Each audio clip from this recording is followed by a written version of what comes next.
在门诊，很多有肺结节的朋友就经常会来找我说啊，我最近背痛了，我最近肩膀痛了，你让我观察是不是转移了，是不是耽误了？也有一些朋友说啊，最近咳嗽，最近有痰，是不是跟这个结节有关系？今天呢，给大家详细讲一下啊。我自己带我的团队啊，我的博士生、硕士生做了一些统计分析啊，也发表了很多篇权威的学术文章，就是专门研究肺结节这些人群的症状和心理状态。我们通过观察了几千个肺结节的这些朋友们啊，让他们填报各种表格，最后我们统计分析，结果发现他们往往表现最多的症状就是胸闷、咳嗽。第二个表现比较多的呢，就是胸背部痛啊、麻呀，包括肩膀这个部位，这是2个最常出现的症状，比其他的没有肺结节的这个人群，这种胸闷气短、胸痛背痛的症状呢，要表现的常见一些。那么为什么？是不是这些结节、肺结节导致了这些症状？其实不是。我们分析它的原因呢，其实为什么长肺结节？我经常说，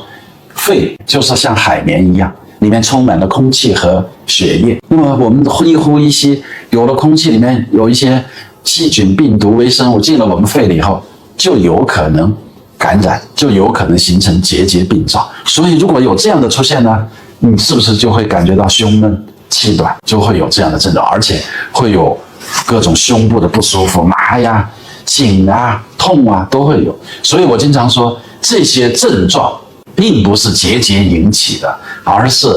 因为本身肺的本底不好，慢性的支气管炎、慢性的肺炎，就肺本底不好，就出现这些症状，而且肺本底不好就容易长结节。所以呢，这个是个因果关系，是一个鸡生蛋还是蛋生鸡的一种关系。那么小的结节不会直接引起这些症状，而是因为你的肺本身不好引起的。我们的研究还有一个重要的发现，一旦发现肺结节以后，他的心理紧张度非常高，焦虑、抑郁。而大家知道，心理状态影响症状。如果我们很开心，碰上了很多好事儿，这全身轻松，根本没有什么不舒服的感觉，很开心。但是当你抑郁、当你焦虑的时候发愁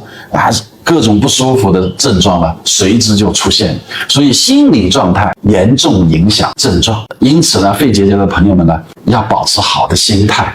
科学面对，就知道这个结节呢不会有严重的影响，不会有恶劣的影响。所以呢，正确面对，放松心态，心理状态好了，这些症状呢也就没那么严重了。第二呢，确实有肺结节又有这些症状，说明肺的本底不太好所以多加强锻炼，多吃有营养的肉蛋奶，补充营养，多休息，这样提高免疫力，就能预防疾病的进展、恶化和发生。